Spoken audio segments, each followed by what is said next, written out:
Hello প্রিয় বন্ধুরা, তোমার কি কখনো এমন স্বপ্ন দেখেছ যা এতটাই সত্যি যে হয়েছিল? তোমরা চেয়েছিলে সেটা যেটা সত্যি হয়। আজ আমরা শুনব একটি ছোট্ট শুঁয়োপোকা আর তার বড় সামনের গল্প। অনেক অনেক দিন আগের কথা। এক সবুজ আর প্রাণবন্ত বাগানে বাস করত একটি ছোট্ট শুঁয়োপোকা।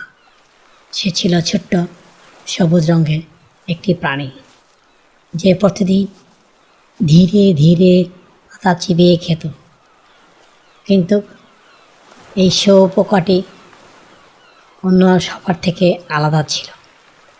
তার বন্ধুরা যখন কেবল হামাগুড়ি দেওয়া আর খাওয়া নিয়ে খুশি থাকত, তখনই এই ছোট্ট শুঁয়োপোকাটির মনে ছিল এক গোপন ইচ্ছা।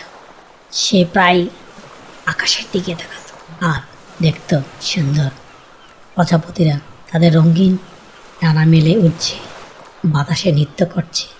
আহা, যদি সেও তাদের মতো উঠতে পারত। সে স্বপ্ন দেখত নানা বাবার পাতার উপরে বাতাসের উপরে ভেসে বেড়ানো আর অন্য এক জগৎ দেখার।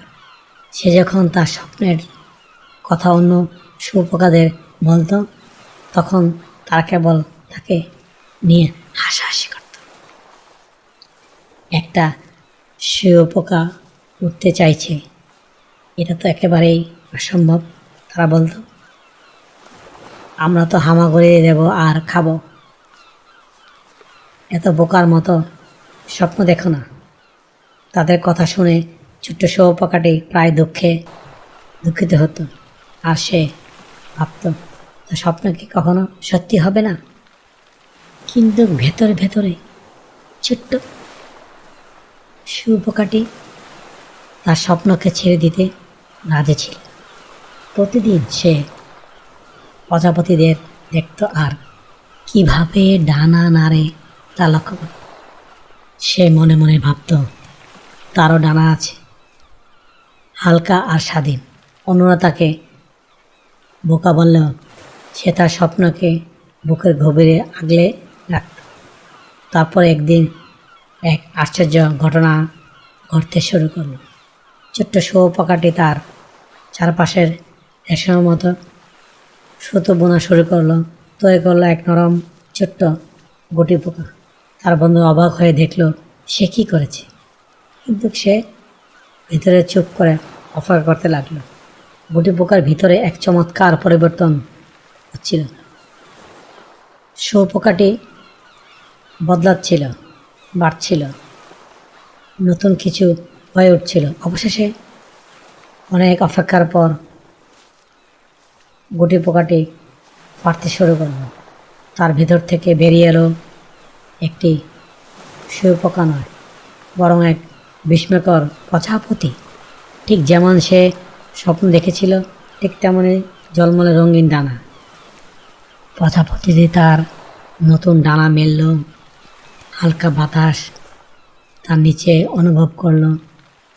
সে আকাশে উড়ল, আরও উপরে আরও উপরে, বাগানের দিকে আর পুরানো বন্ধুদের দিকে তাকালো। তারা অবাক হয়ে তাকে উঠতে দেখছিল। তাদের চোখে ছিল বিস্ময়। ছোট্ট শুঁয়োপোকাটির স্বপ্ন অবশেষে সত্যি হয়েছিল। বন্ধুরা, এই গল্প আমাদের শেখায় যে আমাদের স্বপ্নকে কখনো ছেড়ে দেওয়া উচিত না।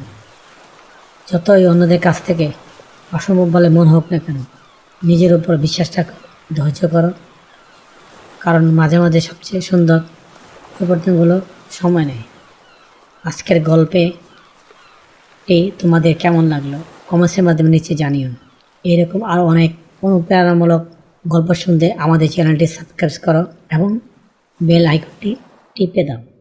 পরের ভিডিওতে আবার দেখা হবে। Thank you for watching. Please subscribe.